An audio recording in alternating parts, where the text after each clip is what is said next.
And now, it's time for another Dice Tower review with the Game Boy Geek. Hello there, my friends. It's the Game Boy Geek here. Today, we're going to be hiring workers and firing workers and going to the shop and building things. We're going to be going to the mill. We're going to be going to the castle. We're going to be building marketplaces and filling those marketplaces with all sorts of goods to buy. We're going to be building houses, and we're going to be building roads and milestones in this light to light medium Euro from Stronghold Games for 2 to 4 players. Plays in about 60 minutes, ages 10 and up. Let's check this lighter game out, show you how it's played, and I'll see you on the other side.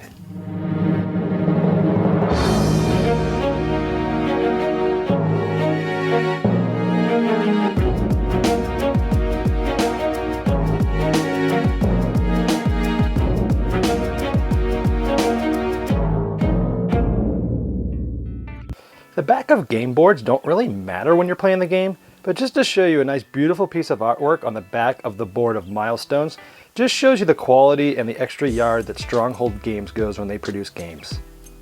In Milestones, you're going to be building roads and milestones and markets and houses, and you're going to be building this village out, and you're going to be using a personal rondel board to do so, and you're going to be collecting points. Each player, again, has his own rondel board and puts his own color person right on the castle to start the game. Also, to start the game, there's a sort of a drafting procedure to come up with 2 sets of these worker tiles, and each of these worker tiles have a number and a resource. Now, part of the thing in this game is when you're working around your own personal rondel in clockwise motion only, one of the things to keep in mind is you're trying to keep these numbers in order from lowest to highest. In this case, we have 4, 7, 8, 8. As long as they tie, it's okay. These are in order, and this will help us get more coins, and I'll explain to you that later, but that's one of the strategies at the beginning and during the game is you're trying to keep these guys in order for where you place them. The major resources in the game are we have stone, we have wood, we have yellow is grain, and white is sand, and of course we have coins. So you'll see those different resources on different tiles during the game. Now on your turn, you get to move your person twice around your rondel. Now you can get resources by landing on a worker. So if I landed here, I would take 1 stone resource. But if I skipped over this guy and went here, I would get 2 stone resources, one for the one I passed on that move, and the one here. So in that case, if I stopped there, I would get 2 of these stone resources and put them in my supply. Now, that would be one move. A second move might have been here. Now I will get a wood resource. Now, keeping that in mind, if I had just done one move and moved all the way to here, I would have gotten 1, 2, 3 stone resources. But instead, I decided to get 2 and 1 wood, and those are my 2 turns, and then it would be the next person's turn. After everyone does their 2 moves, it's back to my turn, and then we start coming into the buildings here. Now let's talk about what these different buildings again. Now you can only stop, again, twice for your turn. Now when we stop here, we have sort of the area we can do a bunch of different things. So here it tells us if we have our pieces in order from lowest to highest, as I told you before, we would get 1 coin right here. If we stop here and they're in order, we get 1 coin. Another thing you can do is you can trade any 2 resources for 1 coin. You can trade 2 resources for 1 coin, or you can spend 2 coins to pick any of the new tiles that are up in the market. Now the market's filled with 5 tiles here in this game, and if I had bought one, I would take one and then it would get replaced. Now when you're at these spaces, you can do 1 or more of the following. Pretty much you can do as many as you want as you have resources or coins for. If we stop at the worker house, we can build 3 different types of things. So if you have sand and stone, you can build a milestone. When you build a milestone, essentially you're building 2 roads in a milestone. They can only be built in certain ways. First thing is they can always bridge off from one of these white marketplaces. So I could put a road here, and then the next road has to sort of be at the end of that, and maybe it goes here, and I always put the milestone in between the 2 roads that I placed. In this case, it's covering up a 2 spot, so I would just get 2 points for that. So in this case, I'm the red player, and I would just move to 2 on the player's scoreboard. If another person built the milestones at this point on their turn, they would either have to branch off from the marketplace, or they would have to continue the one of the end roads that's there. So they could put one here, and they could put one either here, because it's at the end of that road, or here. And let's say they did that, and they had put a milestone here. That person would get 1 point. And we see a bonus tile here. These are randomly placed at the beginning of the game. And this gets you a special ability. Anytime that you build a house in the middle of here, which we'll talk about later, or a milestone on any of the points that surround this, you get this bonus marker. So let's assume I had a worker in my rondel that had the sand. I would place this here, and every time I stopped there and got a resource, I'd also get 1 point. I also get a point when I pick it up for the first time. Now, if I did not have this sand worker here, I would not have been able to pick up this piece from the board. It would just stay there.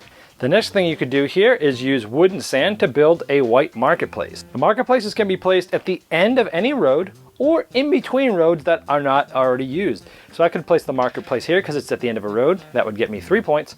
Or I could put it here, which would get me 2 points because it's in between a road and there's nothing there. So let's say we put it there, and that person had gotten 3 points. The last thing you can do here is build a house with stone and wood. Now keep in mind, you can do as many of these things once you stop here as you have the resources to do. Now I could put a house in the middle of a triangle of anywhere that actually has at least one road as part of that triangle. So I could put it here because there's at least a road there, and that would get me the summation of the empty markers that surround that triangle. So in this case, this is the only one that's empty. That would have only got me 2 points. If I go here, because there's a road touching this triangle, I can build a house here. This would get me 2 plus 2, or 4 points. So that's probably the best place to put that house.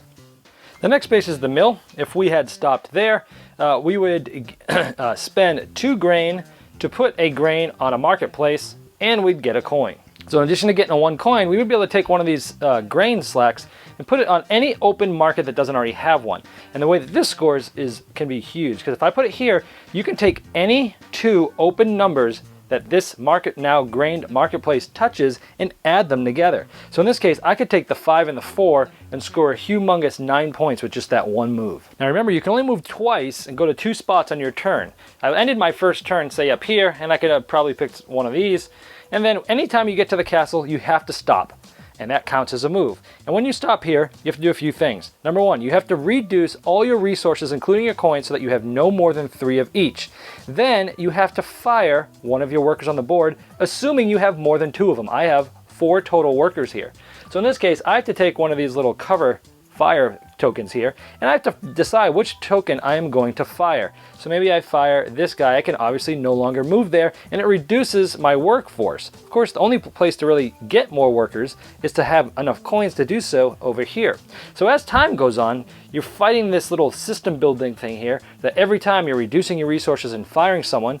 Once I've got down to just 2, then you always have a minimum of 2, but it's interesting because the workers that you're getting are always going to be changing, which means your strategy is going to be changing during the game, because every round you're going to have a slightly different resource pool to get from. So over the course of the game, you'll have different things, like maybe the next time you build a worker, you might want to build it here, and you have to put some cover tiles down there to then lay it down to make it even and things like that. So the workers will move around and shift around, and you'll have piles of them by the end of the game. And as the game moves on, it might look something like this, where the roads are going and splitting off at the marketplaces and going in one direction and maybe splitting off again. Milestones and houses being built. And keep in mind, the milestones, the houses, the roads, they're all finite. So once they run out, they're gone. So if you have a good strategy of getting a lot of houses and they run out, you better change your workers. So it sort of morphs over the game. This continues to go on until one of 2 things happens. Depending on the number of players, 2, because you see 2 people, 3, because you see 3, or 4, you see 4, depending on how many people are playing. When the first person gets in the 4-player game, let's say they get here, he's done, everyone else gets 1 more turn. And then we go to final scoring, which starts, we look at everyone's board, and we look at each of the 4 major resources, and we see who has the most of those. So if I had the most workers that had stone, I would get 5 points. If I tied with somebody, we would both get 2 points. You do that for all 4 resources, you adjust the scores, and the one with the most points wins. All right, well, there's Milestones. Hey, I gotta admit, when I first saw this game, it did not speak to me. I wasn't that interested in it. I had heard so many good things about the way it played, that I decided to get a copy and try it out for myself. Now, I do admit that this is probably one that's a little drier of a Euro than I typically like. When I do get Euros that I really like, they're typically very thematic still. The theme's master mechanics, the artwork is it just drowns you with theme.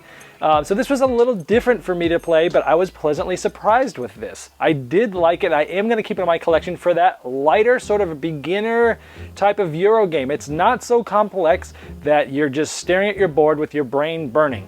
But it's not so light that, you're just going to play cafe beer and pretzel style. It's sort of in the middle there. I liked how that we could play the game, strategically see what's going on, but we still actually had some conversation going around. So that's the type of game that this is. What I really liked about it the most and what really interested me was that personal rondel where you're going in the circles and you're constantly either gathering resources from your workers or figuring out what to build. And not only are you doing that, but you're looking at the board to see what am I going to do to try to do something next on the board. And it's really cool how you kind of mesh those two things together. At first I thought I was going to hate the mechanic where you stop at the castle and you have to get rid of resources over 3 and you have to fire a worker. I'm like, fire a worker every round? Holy crap, you need 2 coins to hire a new worker. But actually I found that it really makes the game because you can't just build this awesome engine and just keep doing it and doing it and doing it because that would be boring, right? So when you fire the worker, you're sort of forced to change your strategy every single round as to what you're going for. So it allows you to look a turn or 2 ahead. Now you're not going to be looking way ahead because the board's going to be changing. So I like that it gives you the aspect of looking ahead just enough past this current turn to give you some foresight and some strategy, but it's not one where you're going to be brain burning this huge end game strategy at the beginning and trying to play it out. It's more like, hey, I'm looking at this turn and maybe next turn, but probably not too far ahead because you're going to have to hire and fire workers every round and you're going to have to see how the board morphs that round to see what to go to. So I really like that because it's kind of constrained. It keeps it a little simpler. It's a light mechanic, so I did like it. Now again, the theme, building roads, it's not too exciting to me. I typically like games that are thematically very exciting or unique. This doesn't do that. But I'm going to keep it because it is a good light Euro that I can pull out to someone who's never been introduced to Euro games before. I can bring this out, teach them, show them how these types of games really work in a nice, easy, sort of more of a casual setting.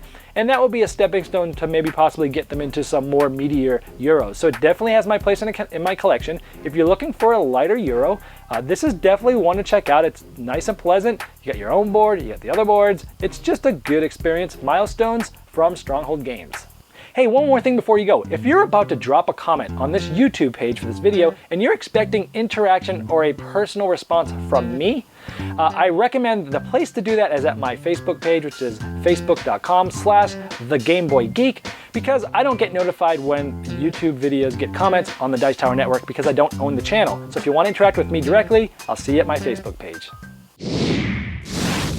Thanks so much for watching the Dice Tower videos. Find more great videos and reviews as well as our top-rated audio podcast at Dicetower.com. You can also find other great shows at Dicetowernetwork.com. I'm Eric Summerer, and you've been watching The Dice Tower. The Dice Tower is sponsored by Cool Stuff Inc., where you can find great games for great prices. Cool stuff in stock. Check them out at CoolStuffInc.com.